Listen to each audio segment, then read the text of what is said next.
Well, I've got our famous Kevin Willson here, regular visitor, and he is in fact part of our team now at Herons. And people enjoy the interaction that we both have with each other. And it seems too good an opportunity to miss, because what you don't see in videos is the long conversations we have over dinner and over meals and with friends talking about all sorts of things, mainly to do with bonsai, but the higher levels of bonsai, not just making the trees. Many people don't realize that bonsai is much more than just putting a few bits of wire in the trees. There is the aesthetic sense. Like any art form, you have geniuses who have the ability to create, but there is a logic behind it all, and there's a reasoning. Some can be explained, some can't be explained. But where we can explain it, I would like to share with you some of these thoughts, because unless you feel it, you will not be able to get the full enjoyment of bonsai. So last evening we were talking with some other friends. What is it that gets people involved in bonsai? Why do they do bonsai? You know, it's only a tree. Yeah. What do they get from it? What do you think? Well, I think that, possibly the thing is, we become so detached from nature. And I think what happens, when you do bonsai, is you get that deeper feeling of the connection to nature. And But you can get that from gardening as well? You can get that from gardening, but I don't know, there's something... You think there's more creative element? The thing is with gardening, you could consider a gardening an art form. It is, yes. But it's with gardening, a lot of it, is putting the stuff in the ground and just letting it grow, you know what I mean? It's just positioning, whereas you're making a sculpture, with a tree, So it's art form, and it's those periods of time, I think, when you go into meditation, when you're doing these things, where the huge amount of pleasure comes and the healing, because you're thinking about nothing else but doing the tree and getting the beauty out of the tree, and I think it's those moments of quiet contemplation where you're doing that and the concentration, and I think that's probably what... But to be devil's advocate, surely if you look at a beautiful, say, Japanese garden or even a classic English garden where you get so much vibes coming back into you, it speaks to you. Yeah. It speaks to your soul and you get the enjoyment. Yeah. I think we shouldn't be too concerned with bonsai, although we're talking about why bonsai gives people that pleasure that we all experience and can't really explain. So we're trying to get to the bottom of it. Why do people actually do it? But the other aspect too, as you know, of all the many thousands of YouTube followers I get private emails as well and letters from people saying how it has a therapeutic and healing effect of bonsai. I can never understand it because I've never been able to understand it myself, but it gives them that healing. I think it's that. I think it's the thing of nurture, wanting to nurture something, You're nurturing it, you're making art, You're meditating while you're doing it, You get into that art creative space, which is a healing space, there's no doubt about it, because you're not thinking about all the worries that you've got, you're concentrating on that one thing, staying on the one tree. What we were saying last night, one of my good friends said the mind's like a monkey swinging from tree to tree, the trick of the things to stay on the same tree. And I think that's possibly what it is. It's that meditative time, that creative space that you get when you're doing bonsai trees, and the connection back to nature. I truly believe that, and I think it's the same with gardening. I think they're the same thing. It's that we connection. had that psychologist or psychotherapist from Holland. He came just for 2 days on my YouTube video, and he was saying that is the same thing. We are inherently beings who evolved over nature, and we came from nature, where we grew up in forests and had a feeling of the land. So to get back to that connection. That's exactly it, I mean, that's exactly it, yeah, you know. I think if we analyze it even further, as you know, I do quite a lot of dance, and for those of you who are old, I don't like to be using ageism, but I took up dancing at the age of 68. I was 68 when I first started to dance, and it has got me absolutely hooked. Apart from bonsai, that's my main activity or pleasure in life, dancing. And dance gives me exactly the same feeling that bonsai does, maybe more so. You get that very, very high when you can connect with a person. It's partner dancing we're talking about. You connect with that person and you get on really a high. For that moment you get that enjoyment. Same with bonsai, when you look at something beautiful, you go on high. So maybe in olden days, all these, what were they? Neanderthals, they did dance, you know, dance is very old, isn't it? Every civilization It's has ancient, dance. banging drums and dancing. Yeah, so you may have traced your roots back to those days, prehistoric days. That's the thing, and the other thing we were making the analogy of the movement, and the trees, and how it actually represents the dance. Just look at this thing we're working on. This, by the way, this piece, I got this rock. I'll tell you the story of the rock in a minute, but this rock goes back about 30 or more years, and this was shown last at Chelsea in 2006. So this goes back, and we're talking about movement. If you look at these trees, how they move, and the analogy between dance and the trees having movement. The trees are still, they're not running around. No. They're not like chickens or hens running around, but they're stuck on the rock. But yet it has movement and passion and flow and energy.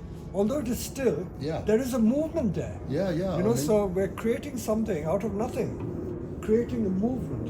And this is where you get the pleasure from that. I mean, you have to form the upright form, which is very static, and then you get this mountain form, which is like dance. I mean, it really is. You know, that whole mountainside, the miniature mountainside, is in a dance. And the other thing is, you can also relate it to music, you know, like you're a great follower. I love music, particularly like blues music, and if you hear someone playing the blues really well, it's the bits they don't play, that makes the music really beautiful, you know. And it's the same with the bonsai, the key negative areas where there's space, are the reasons this is so beautiful, It's not actually the trees themselves, it's the negative areas, So you can relate it to music and dance. I mean, look at it, it's wonderful. So when we are creating something, are you always looking to create like a movement? In my particular style, I do, because I have this thing, and I keep saying it every time we do this, is the stories of the trees. Now, if you get a formal tree, it can be beautiful in the technique, that it looks like it's in a parkland or something like that, but there's not a lot of story. It's just been growing there and doing its business, On the other hand, right, something like this, I mean, this could be in you know, off of Thailand, off the coast, you know, somewhere like that, you know. There's a story, these trees have struggled on this rock, you know, so it's the story for me, you know, that makes the... But it's not an exact representation, it's only a stylized form. No, you know, I mean, it could be the Yellow Mountains in China, you know. Because on a mountain, the trees will be minuscule compared to that. Oh, yeah, you know, so, I mean, but, you know, there's a story in there. So the thing for me is to create the story. Which way is the wind coming from? You know, does it snow in that area every year at the same time of year? How long have they been there? Is it close to the sea? All of these imaginings that I have here. But what if a person doesn't have that imagination? Well, I mean, even with just the technique, you know, I remember meeting Kabiashi-san, in the Czech Republic, and we were talking about the same thing, and he said if people don't have art right, they've got technique, you know, and you can teach the technique. What you can't teach is the spirit, I understand, you know? Like great artists, I hate to disappoint people. It could be controversial, but it probably is not. You get great artists and ordinary artists, and that extra 1-2%, which takes you to 100% rather than 98, Yeah. you cannot teach a person that. That is my belief. You cannot teach a person. A genius is a genius. You know, that extra bit is somehow inborn. No amount of teaching will get you there. No, it's something inherent in that Inherent in the person. person. Yeah, you know. Otherwise, everyone would be the same, isn't it? That's true, you know. I mean, you know, but even with the technique, I mean, some of these guys who've been doing the apprenticeships in Japan have just been taught technique, yeah, and just with that technique, they can create beautiful art. But sometimes you know, there may not be a soul in it, isn't it? that's the thing. Yeah. You know, where's the soul? Yeah, you know what I mean. You know, and I also think that to create bonsai, you know, we're coming back to the thing about healing. Yeah, you know, if you're a tortured soul, yeah, I think that makes you a better artist. Yeah, basically. That's right. Yeah? Throughout the world, You know, I mean, if you, art history, all yeah, these if great you- artists, if you find any they artist, lived as you know, paupers. They struggled in life. They yeah, never they're made always it they're always pretty. been paupers. Yeah, you know what I mean, and you know, Like they- us. Yeah, Look yeah, at you me. know. Very old clothes, old shoes.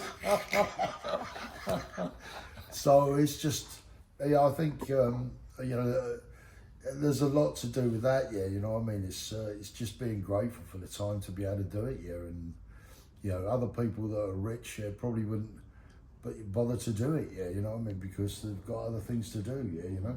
But we strive, yeah, to create this art, and I think we want a pat on the back as well. Yeah, That's right. you know, we do it for that as well. Yeah, you know what I mean, because that's enjoyable. You know. And the art of bonsai is seen in the finished article. But what people don't often realize is that the artist enjoys it at the moment he's creating it. There are many people, like any other art form, once they've done it, they lose interest in it. They've done it, you know. Yeah. Their Yeah. moment of enjoyment has gone.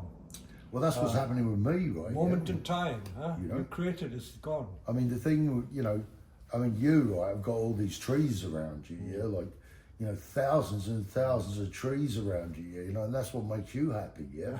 But what makes me happy is the creating, you know. I mean, you know, I've got none of my own collection anymore. I sold it all, yeah, because I'm living vicariously through other people's trees, yeah. They're coming through my garden, and I'm getting the enjoyment of making it, them. yeah. And that's my enjoyment, Yes. yeah, you know.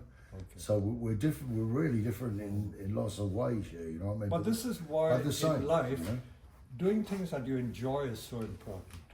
I don't like to be too like sanctimonious that I enjoy what I do, because there are a lot of people who do jobs that are boring, not interesting. Can you imagine plodding through life doing things which you don't enjoy? No. At I've least done we it. could get through that phase. You know, I quit my job, my 9-to-5 job, to do this. It was a struggle. It's not a cakewalk, certainly not a cakewalk. No. Great struggle. But in that struggle, there is so much enjoyment in the struggle. Oh, You know, yeah, creating it. yeah. You know, you see what I mean? Oh, absolutely. You know what I mean? And also, right, there's another analogy, yeah, that the bonsai tree is never finished. You know, it's a living art That's form, right. yeah. And this is an example, yeah. I mean, you know, This was done 20 years ago. you planted this 20 2006. years ago. Yeah. You know, Marco, you've Did worked had a on hand it. in it, yeah. Marco's worked on it.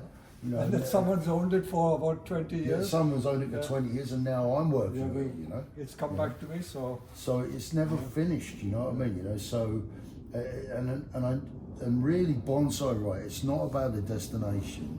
it's the It's journey. just a journey. Yeah, it's you know? like life as well. You know, and it's a discipline that you do every day of your life if you're a bonsai person, and that's some order that brings order to your life. Yeah, you know what I mean? That's probably something to do with it as well. Yeah, Yes. Is bringing order to your Yeah. life. You know. Yeah, that's very important. Yeah. I've never considered that. Yeah. Because the way you structure, arrange the branches, think about it, you know. Yeah, it's a discipline, isn't it? Yeah. Basically, you know. Okay, so what else? You know, it's always nice to reflect on these things. Otherwise, you're doing it almost mechanically without any thought being given to Yeah. it. You don't analyze it, but subconsciously there is so much more to bonsai than Yeah, people yeah. I realize. mean, you know, me doing this whole thing, right? Yeah, I've got the emotional attachment that you've already worked this, right? Yeah, you know, and also Marco, who's a dear friend of mine. Yeah, you know, the fact that he's worked it as well. Yeah, and now I have the honor to work this piece. You know, it's you know, and the other thing, right? You know, I've been in places like this where these trees are, yeah, and now what I'm doing is drawing, yeah, from that knowledge that where I've seen trees in the mountains, to put this on this rock, you know, to make this like a mountain that I've seen, yeah, you know. So it looks like what I'm trying to do is make the trees look like they've grown out of that thing, yeah.